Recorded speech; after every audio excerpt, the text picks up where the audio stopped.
Wassail, beautiful people. See, no singing. I wanted to talk about loneliness. It's an interesting frequency because I like being alone, and being on your own can be wonderful because you don't have to be involved in other people's energetic moods. But you can reach a point where there is just loneliness, and that can also come out of fear of moving back into society. And we've all been, a lot of us, in many kind of isolated bubbles for the last 2-3 years. And I've been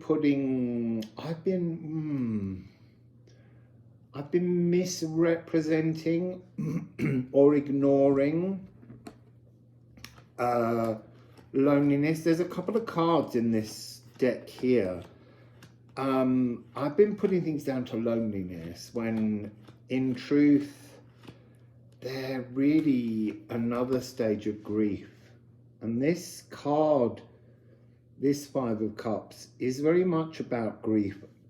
You know, this box here represents the heart and the soul, and it's very empty. Now, you all know that my parents both died while I've been on this pilgrimage, and when my mother died, I wasn't possible to travel back. And so my dad said, since he couldn't leave the house and you weren't allowed any funerals, that I should stay continuing my journey because he felt he saw a happiness in the journey. And then he died 2.5 months later, and I was still unable to return and deal with dismantling their entire lives. And there is a strange energy attached to that, on top of the energy of not really acknowledging the sort of energy of becoming an orphan. Because as many of you all know, my brother died when I was 17, and so I now have no immediate family, it's just me. And recently, the energies of desiring to pull together all of you, you are amazing as a community, but I'm lacking physical companionship, and that doesn't mean, you know, a lover. It just means that I run into very few meaningful physical relationships where I can fully communicate life experiences, joys, pleasures. And so I do a lot of these things alone, and I'm in awe when I'm doing them, and I share them with all of you. But nonetheless, I feel like I've been ignoring an aspect of grief, the loneliness that you have to face, because I've been thinking of it as just a lonely pilgrimage. And so I thought I would just try and do a video to express this, because it triggers sadness, and I don't want to go down that swelchness any longer.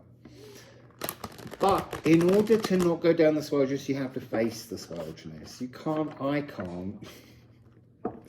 I can't just ignore how I'm feeling. And at the moment I am feeling alone and isolated, but that's an energy I have to get through. Whenever we make any kind of transformation in our lives, there comes a point where we peel off the skin that we were in, and while we're awaiting the new skin, you see, I'm now getting the images of the butterflies that sit, and dragonflies when they come out of their chrysalis, or they break into from their exoskeleton into their new bodies and their new lives. There's a moment where you have to pause and wait for your wings to dry before you can take flight. And I just feel like I keep trying to fly before my wings are dry. But you feel vulnerable as well because you cannot fly. So even a butterfly waiting or a dragonfly waiting to be renewed into their new life, they're vulnerable because there's no escape at that point. And I think it's that energy of vulnerability that I'm feeling, and I don't know what to do about it. So one card has fallen out, Ul, and this is the card of opening our senses, reaching out, adjusting our perception. And that's really what we do when we shed a skin, when we go through grief or loss. Look, this doesn't just have to be somebody dying. It can be the loss of a partner. And that's where my journey began, as you all know, when I moved away from a partner because the relationship wasn't working. And then it went into ever greater rabbit holes of darkness and depression. But they lifted, and I pushed on, and I had all that thrill and excitement of going into the world, and then the energy of losing my parents came along. And I would say that in part of that, there was a strength from communicating with all of you, but there was also a sense of trying to just, well, acknowledging that you move past loss or grief. But grief of family members and people that we dearly love, it still has this ability always to rise up and poke us. So, Liffruma, what are the messages could you give us about grief, loss, loneliness? I love this deck so much. There is a thing about this deck which fascinates me, which is part of what I'm talking about now is in the journey of this deck, because it's what I experienced while I was developing my parts of the contribution to the deck. And so there are energies within this deck that are deeply uncomfortable for people. And I think that quite often the deck itself triggers energies that we have to confront that people don't want to. And so sometimes it's easier to just avoid facing things. And I think the deck's very good at doing that. It's not a deck for the faint-hearted. It's not a deck that wishes to be trivial. The Liffruma deck really wants to heal, and that's why it asked to be known as a healing oracle. It wants to heal you. It wants to bring you back to yourself, but it wants to bring you back to yourself in your truth. And although I feel quite often as though I had healed going through the whole process of the journey of creating the deck, materializing the deck opens new vulnerabilities and new fears. And while I'm waiting for my wings to dry, there is a sense for the first time in a very long while of fear and wondering if people can truly understand my truth, or whether people project their own fears onto me, because then that becomes an easy way of ignoring something within themselves and assuming it's all to do with another. And whenever I look into another's energies that I wonder or see as vulnerable, I look inside me for the same vulnerability, because if I'm seeing it in another, then it's something in me, or I wouldn't notice it. So the second card we have is Hell, the returning light. So I'm drawn to the fact, initially, even while I was gabbling on at you, to this notion of this one being 6-8 and this one being 7-6. So this is a 14 and this is a 13. So there's something in this energy that I am hanging on to currently, that's part of my life at the moment, that needs to be let go of. And it probably is just the vulnerability and fears that we have in life to reach this state of returning your light, or you returning your light to the world. It's like taking off as the butterfly or as the dragonfly or the damselfly. And I've been visited a lot by dragon and damselflies here.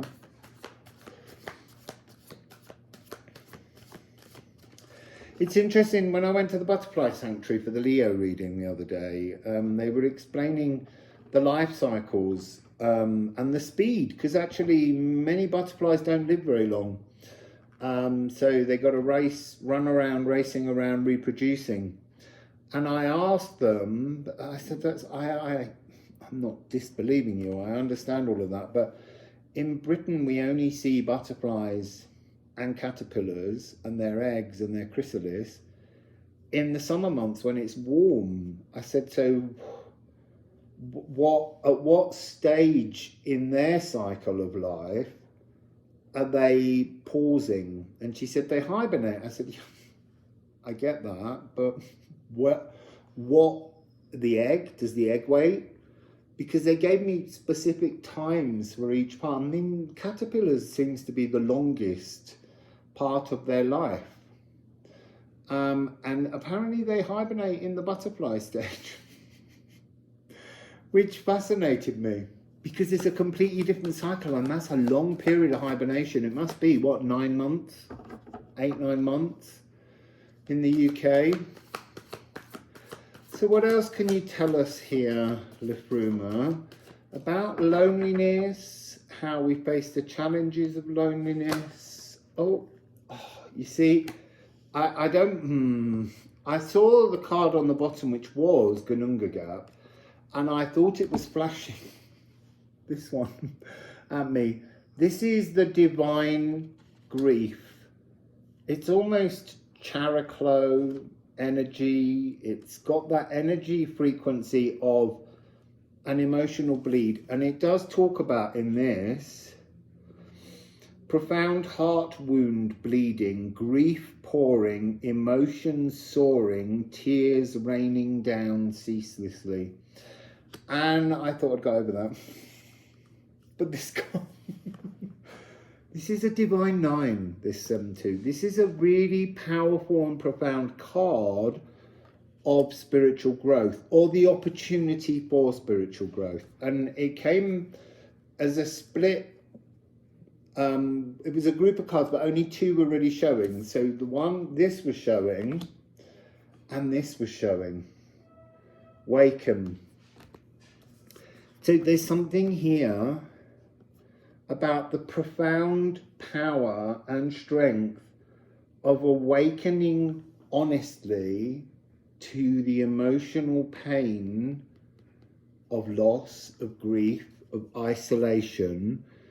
And instead of ignoring it and just trundling on through in your own frequency, there's something in this it's important to wake up to the emotional bleed. And at some point, it says here, feel it, bleed it, pour it all out until you and it are almost broken from exhaustion. And I think that's what I've been experiencing in the last three days. I just feel absolutely exhausted because I'm not facing the next part of releasing the grief and the loss of all my family, and having no daily physical contact with anybody. And it is, I have to wake up to that. And the end of the poem is, now see how clearing pain makes space for new treasures deeper in your heart. I'm not clearing that. Well, I am, but I'm talking about it, so I'm dealing with it. And this is about wakening up. I'm going to read you this poem as well, because the poems are very profound and it is easy to ignore them and look for other energies within the cards. But sometimes the actual poems contain clues, and that's why the deck gives you the card it gives you. So this is day slides to night and back to day as we slumber and glide through clouds of grey. Wake up. So much room for yawning, sprawling, gloomy, slow, pointless, lifeless moments in time we call living. Wake up. Fall down and stumble. Trip yourself up and look around. Wake up. Smash your way out of the illusion and wake up. See the soft rays of the sun that shine on the living Midgard. Awaken. It's a wonderfully beautiful, powerful card that's poking at my third eye to make me think about these things. I need to do something. I talked the other day about how grief, loss, burial, the spirals, all of these things are all coming together around me here in the Andes in Quito to make me realize there's some kind of energy. I did think the other day that I need to maybe track down a cemetery or some other space, because when I was staying in Montanita, the land was ancestral burial grounds, and I kept seeing slightly mummified spirits walking around. But I feel like that's part of an energy of death trying to talk about using the energy of death to invigorate life, my life, your lives. But we all need to find our own way. I'm not going to find the solution. I'm going to find my solution. We all have to find our own solutions. And that's really what this deck wants to offer to us. The chance to find our own way out of our patterns that we don't realize are holding us back. So, is there any other message? Is there any other message that would help people with grief, loss, isolation, loneliness? Liffruma, what would you like to share with people? Lining them up for us. It's thinking hard. See, lining it up, and the Sunsteader card came out, which is all about alignments. So we have Sunsteader. So this is solstice, this is rarefied. This has something to do with timelines, moments in time, perfect alignments, things that happen. You know, it's almost saying you can't rush this movement. You can know, you can put out your senses, you can know that this is the solution, you can know that you're going to move forwards, you know you're going to use the pain as a stepping stone to awaken something, but it still is in a sacred timing, and it's different for all of us. It comes with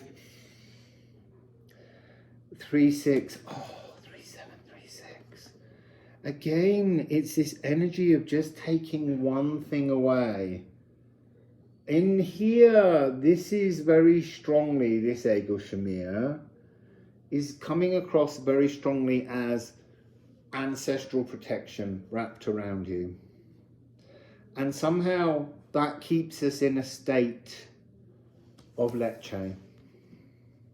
Because you're not able to allow this energy in, all the while this frequency of your ancestors and the grief maybe that you hold, the pains, the sadnesses that you hold are acting as a wedge between the springboard of opportunity and the chance to fully awaken into a new energy.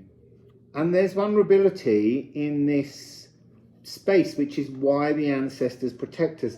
And the ancestors will protect you forever, but they will also poke you forever. They will always keep trying to bring you to the rare alignment moment in which you can make an advance. There's something here about trusting your own shamanic journey,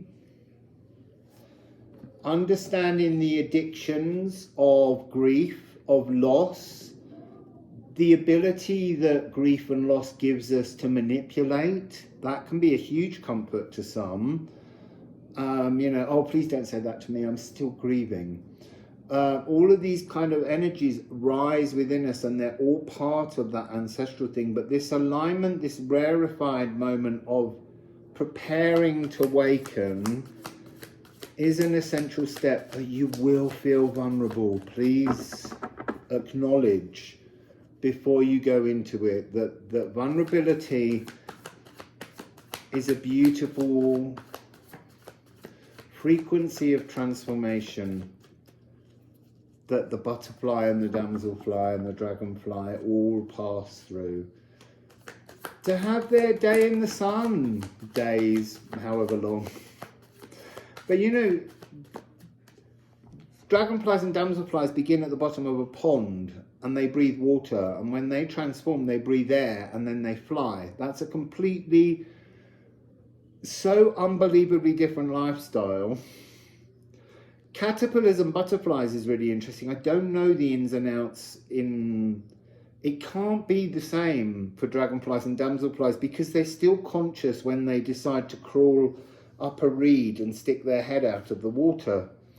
But for a caterpillar, when they go into their chrysalis, it's like nature's liquidizer. They just, every part of what they were liquefies and then reforms into beautiful butterflies. So look, it ends with the card man. Myself and humankind. To be one with yourself. To be one with the space around you as well. To be one, all and everything. To be the symbol of a symbiotic shared expression of self and others. So going back from myself into humankind, into society. We have to go through this. We have to awaken. We have to acknowledge the rarefied moments in order to grow and return. To be part of a greater whole, solo yet integral to the shared tribal soul. To be your own starling in the global murmuration, cloaking and flocking with feathered inspiration. And it began with the feather. So that's me expressing loneliness, grief, loss, desire, growth, so that I can actually, by talking this energy out with all of you, it actually helps me to understand how to release it and move into this rarefied awakening energy and bringing myself back to myself, but also then back to society as a whole. And I just want to say that all of that energy is from a deck that we call Liffruma. Liffruma means, look what's on the bottom. Coming back into the present, onwardness, being present. being in the now moment. You can't change the past, and the future hasn't yet been made. We can only live in the now. And all of the energies, see, I'm burping now because when you burp, the truth is coming up. Liffruma means the source of love. And it was chosen for that reason. It's the source of the divine, the source of love. It's the space from which loving light comes. And that's the energy that I've learned to express on this journey. So allow the love to come from you in a really beautiful and honest, non-judgmental and totally untriggered way. Just because loving everybody and everything is Liffruma, it is source, it is energy, and it is the way forwards.